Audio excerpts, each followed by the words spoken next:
don't actually know very much about Mekar as it currently stands, and sadly he doesn't have a Wikipedia page that I can like very quickly check up and pretend I know a lot more than I actually do.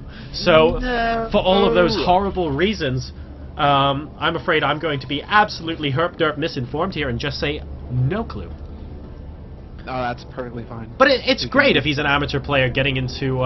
if he was an amateur player that got into the national finals, that's exactly the kind of thing I'd like to see. I mean, even in the UK Nationals, for example, where Zictor Mini managed to win them, like beating Bling and Demuslim in the process.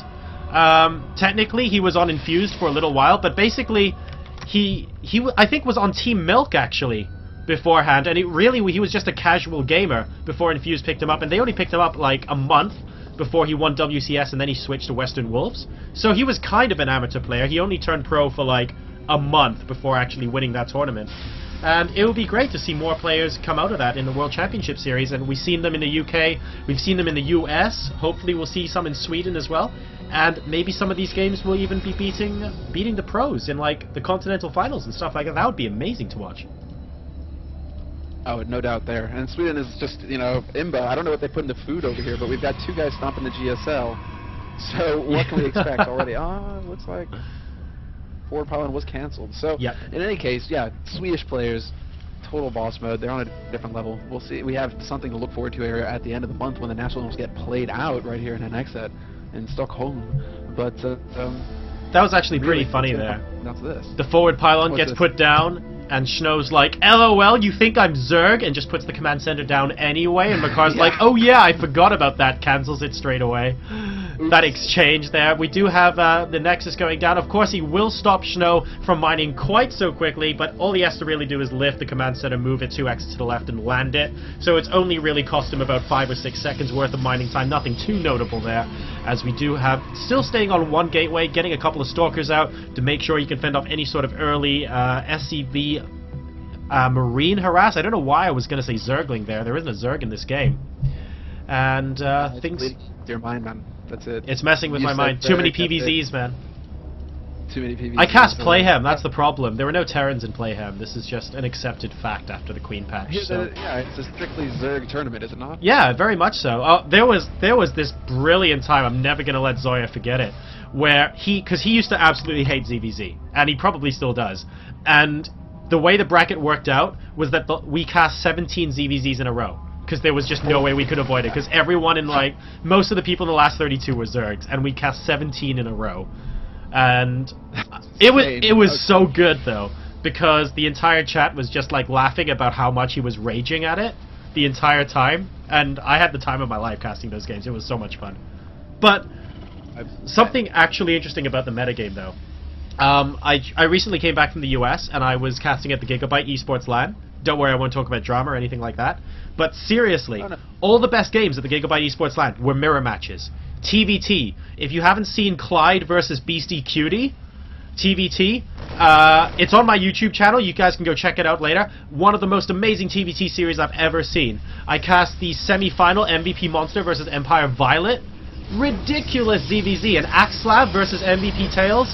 PvP. All the best matches for some reason were mirror matches, and I wonder if this is going to have some sort of momentum going forward, because I don't know about you, Semmler, but for me, ZVZ is actually like a really, really cool matchup to cast right now, and I'm really enjoying it, and PvP is not always 4-gate anymore, so it's actually getting a lot more interesting. Yeah, I have no doubt there. I'd probably be one of the biased people out there saying that I actually enjoy ZVZ. I enjoy playing ZVZ and I enjoy casting it, so nice. I can't really hate there, but it certainly is one of the more volatile matchups out there. There's strategy that goes into it, but one little misclick, one turn of the hair, and all of a sudden you lose. Yeah. So there is that rage factor there, and I'm sure I can commiserate with your co-caster.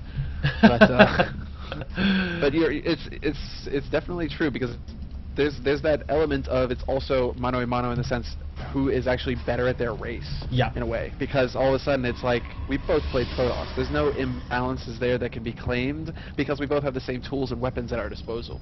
So it turns into more of a match in that sense, because now it's like who's got the bigger dick.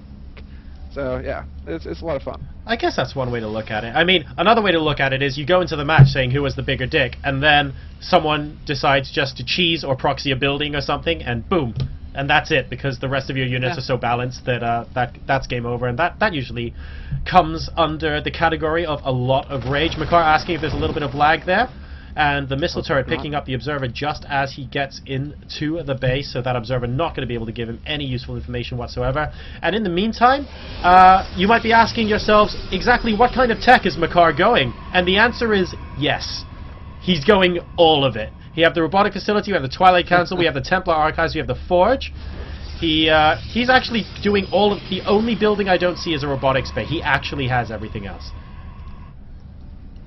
Interesting choices, though. So he's basically telling himself that he's going into Archon early on. However, did Znow actually pick up on that? Was that the money scan? Did he pick up on everything that was developing? It was indeed. Let's do a quick check on his vision. Yeah, he actually saw all of the tech there. And he's decided, if you're going to go for all of the tech, I'm going to go for all of the push. And I'll tell you what, the army supply at the moment, 38 to 34 in Snow's favor. And, ooh, even going for a double drop into the natural in addition to pushing up the ramp. So this could potentially be painful. Here we go. Engagement up the ramp. Decent concave for Znow just because he's moving up the ramp at the same time. But there aren't that many bio units in each half of the army, and it looks like the Zealots will be enough to tank. Yeah, that was a bit of a ballsy move. He's even going to lose one of the medevacs. He's basically lost his entire army as this will get cleaned up fairly quickly. The Marauder tried to stem, and he does make it. But yeah, not really worth it. It was inspired in the sense that he was going for that dual-pronged attack, but he just didn't quite have enough to pull it off. That was a scene from a movie, man. That Marauder stimming to get into the medevac. It's like, you imagine that movie scene where he's running faster and faster trying to get into the back of the car.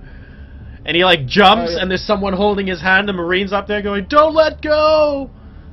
That was pretty epic, man. They need to make movies out of that. That was cool. We do now have the robotics bay, so it looks like Mekar has completed the set. Very well done. Bonus. Set bonus. He's going to be able to get all of the Protoss tech at once. I actually think that was, if a push, like a little bit of a timing there from Znow, who by the way is starting Mobius Reactor on his Ghost Academy. If he was a little bit more crisp with his timing there, just because of the sheer number of tech buildings that went down from Mekar, I thought Znow would have been able to do a decent amount of damage. I'm actually quite surprised that Mekar held that off so easily, and I wonder if Znow could have done something else to do a lot more damage with that push, because it felt like he should have been able to. Yes, it certainly did, but I think the Archon morphing at the last second in there was probably what turned the tide, just because he's there to tank, and he does AoE damage as well, so when you have Marines and they don't have the highest upgrades yet, all of a sudden that Archon becomes something to deal with. Yeah. He did manage to save at least one of the medevacs, though, so it wasn't completely thrown away. Losing one was a bit of a mistake, though, just because that's going to put him back, and he needs that self-healing.